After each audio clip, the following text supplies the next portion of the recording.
लेने आएगी।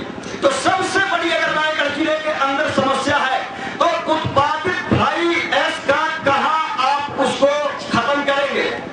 और उसके लिए मेरा सुझाव है कि जो गुरेली में और इधर ये चंदरपुर के आगे जो गिट्टी खदान जहां से निकली है, जहां का पत्थर निकाल लिया गया है, इस फ्लाई ऐश को वहां डंप किया जाए।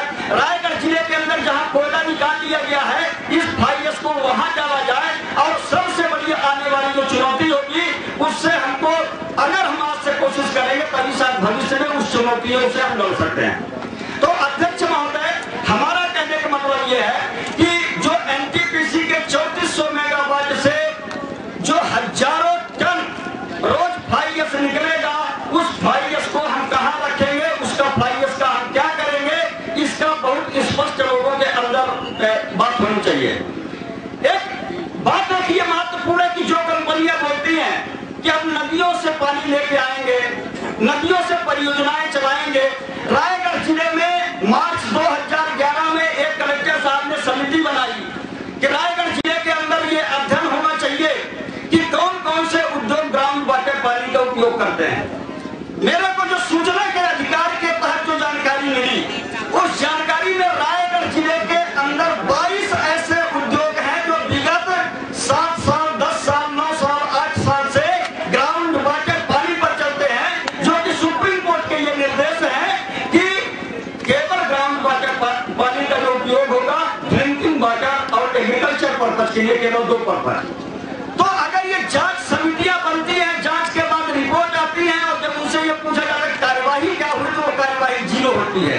तो एनटीपीसी से मेरा निवेदन है कि उस परियोजना के अंदर कम से कम ये कोशिश किया जाए ड्रिंकिंग वाटर और थोड़े मोड़े यूज के लिए भले ग्राउंड वाटर पानी का उपयोग किया जाए, परंतु परियोजना के निर्माण में और परियोजना के संचालन में किसी भी प्रकार का ग्राउंड वाटर पानी का उपयोग नहीं होना चाहिए।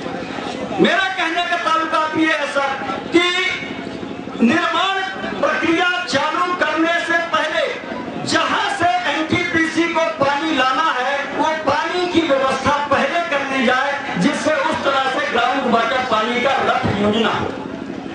अध्यक्ष महोदय, इन सभी जो हमने बिंदु उठाए हैं, अगर एनटीपीसी उन सभी बिंदुओं पर सहमति है तब तो ऐसे मूल्यों पर मेरा एनटीपीसी को समर्थन है। परंतु अगर इन इश्यूओं पर अगर वो ध्यान आकर्षित नहीं करती तो मेरा एनटीपीसी परियोजना से विरोध है। धन्यवाद। जय हिंद, जय भारत। धन्यवाद राजेश जी, आपने जो मुद्दे उठाए हैं, जो महत्वपूर्ण मुद्दे हैं, एनटीपीसी के अधिकारी जो है इसको कृपया नोट कर ले।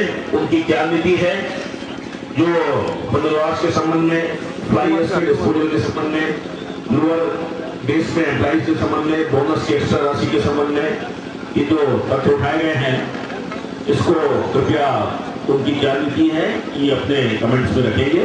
और अब मैं फ्लाई ऐश का विशेष फ्लाई ऐश के बारे में जो बताए हैं, जिसमें फ्लाई ऐश के बांध टूट जाते हैं और काफी होते हैं, साथ ही ग्राउंड वाटर का जो दुरुपयोग कर रहे हैं, है ना। इनके जो राजेश त्रिपाठी जनचेतना के द्वारा जो मुद्दे बताए गए हैं, उसको कृपया उनकी क्या नीति स्पष्ट रखेंगे। मैं अगले वक्ता से उनका नाम, परिचय पूछते हुए उनके सुझाव, आपत्ति, कमेंट्स के लिए उन्हें आमंत्रित करता हूं। धन्यवाद।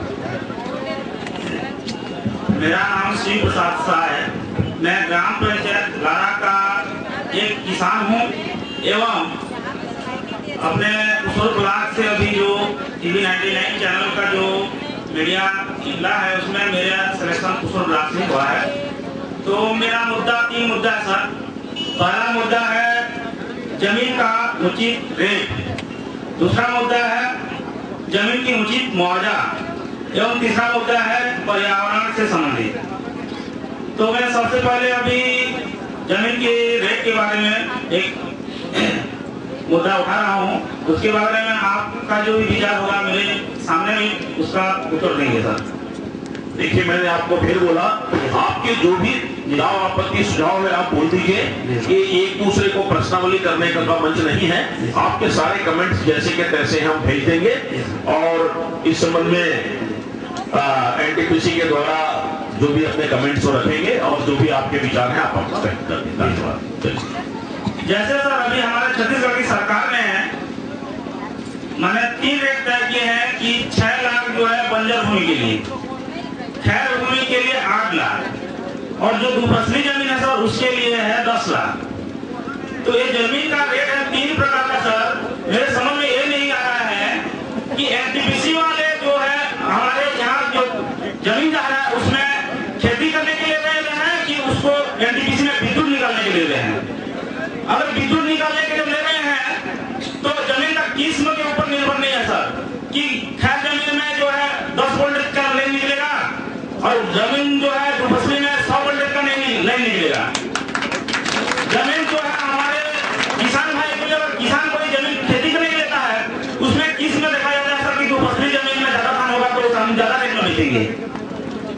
इसलिए मेरा कहना यह सर जमीन का जो 3 किस्म हमारे यहाँ जो छत्तीसगढ़ सरकार ने एनटीपीसी वालों के लिए तय किया है तो 3 रेट ना होकर के जो फसली जमीन में जैसे हमारे जमीन 10 लाख